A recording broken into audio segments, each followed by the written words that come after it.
suited to what you want to do? Well, firstly on Facundo, I thought he was magnificent against Charlton. I thought he gave a really good performance. I felt in terms of the games and the minutes he's had, it's not quite what he wants, so we're looking into the best solution for him. I'm in constant communication with the sporting directors and the ownership about potential transfers that are good for us, both in coming in and coming out. But I said to them when I first came in, I want to look at this group. I want to assess this group because you get good surprises, and if something is right for us in any position that's going to help the team and the club, we'll look at it. I know you spoke a lot about Robert Sanchez last night. Just looking back on those quotes, I was interested. You talked about having worked with him for 2 days and have asked him to do certain things. What sort of things did you ask him to do? Because clearly you took the responsibility. Of course.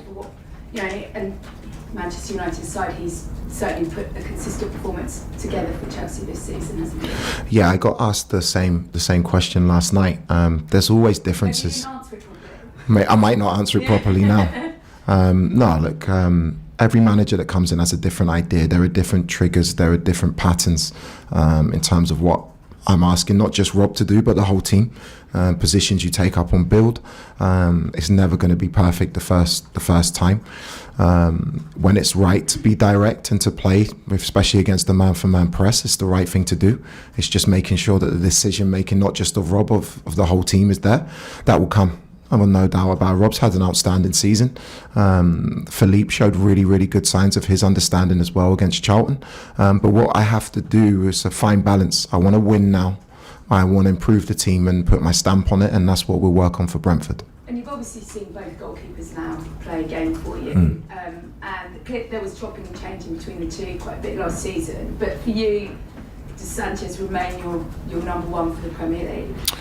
It's the same for every position. I'm here to assess every position. I don't have number ones or number twos. That's not how I work. If you look at me at every club, there has to be competition. I work on performance, not just in the goalkeeping department, but in every position on the pitch. And you have to earn your spot in this team. I have a very good squad. So for me, that's the message to all of the players. I don't have guaranteed number ones or guaranteed number nines. They have to earn their place in the team. And just finally for me, I think you mentioned the other day you worked with Keith at Sky, didn't you? I think you played each other once in your career. Yeah. Do you remember that? No. 2011. That's right, it was so long ago. What was the score? You won. Hull beat Ipswich 1-0. Oh, wow. That's the only time I think you've ever met in your sort of professional playing career. I wondered, obviously, analysts together, sort of similar age, both been given opportunities at Premier League clubs. Did you keep that communication? Have you sort of bounced ideas off him over the years? You've got a relationship with him, and clearly, obviously, impressed with what he's done so far. Yeah, he's done a great job. I'm not surprised because I've known Keith. I've had really good conversations with him over the last few years. He's always been really passionate about the game. He's got a lot of experience in coaching in different roles, and his team are performing really, really well. I've got a good relationship with him. He's a good guy, and really not surprised at what he's done so far with Brentford.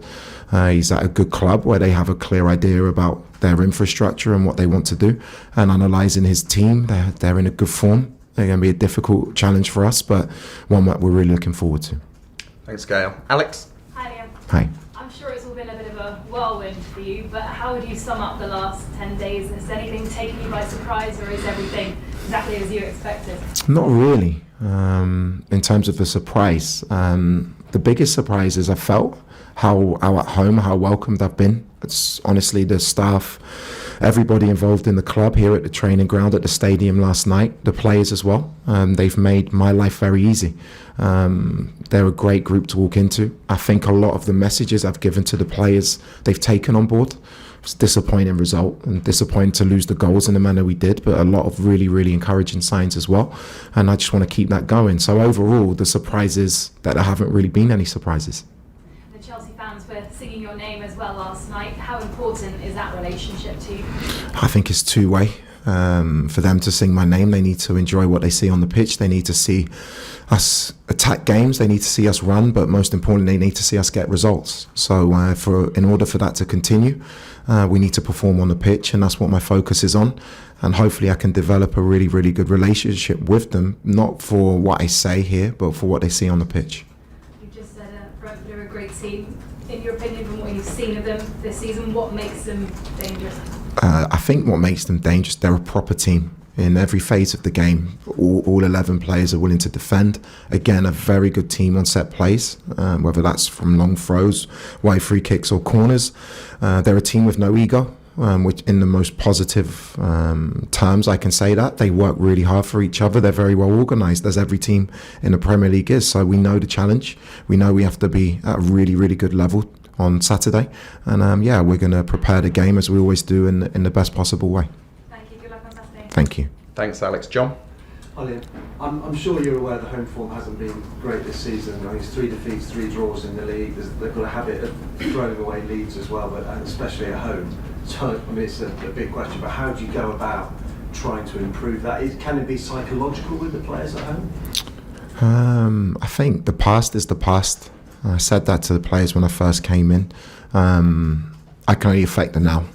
If I affect the now, I affect the future. So for me, I'm not focused on anything that's happened in the past. I want us to be front-footed. I want us to be high tempo, especially in the beginning of the game, and take the game to the opposition so they know it's a difficult game to come to Stamford Bridge.